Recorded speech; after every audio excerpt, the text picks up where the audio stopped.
Strange New World, yeah. I mean, it was good. I'm gonna rewatch it and try and empty my mind so I'm not bogged down with expectation. So I did rewatch this season and discussed my full thoughts on the second episode of the Acting Captain podcast, where we, the crew, review the full first season. This is going to be a condensed version of those thoughts.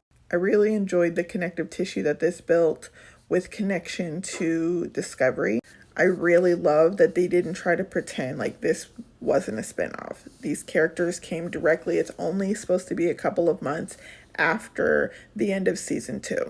It was a great start to the season. It said this is a new Star Trek show. This is what Star Trek does, and I really like that.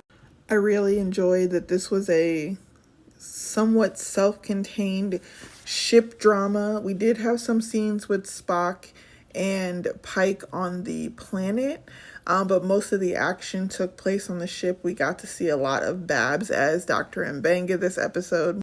All around, a really good episode.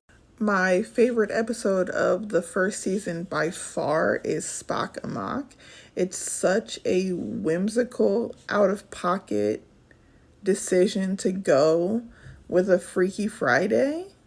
It was such a crazy choice that I think it worked the best out of all of the 10 episodes.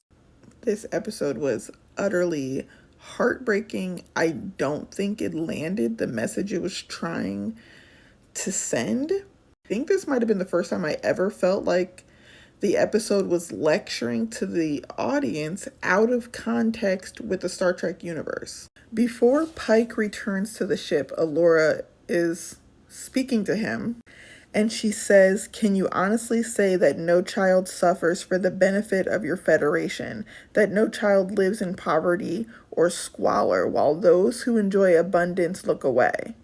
And he unequivocally should have said, "That's exactly what I'm saying."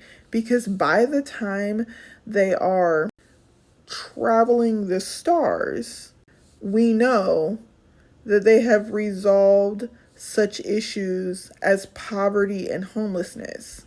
That message was specifically meant for us. It was not meant for the show. I feel like it was very out of place.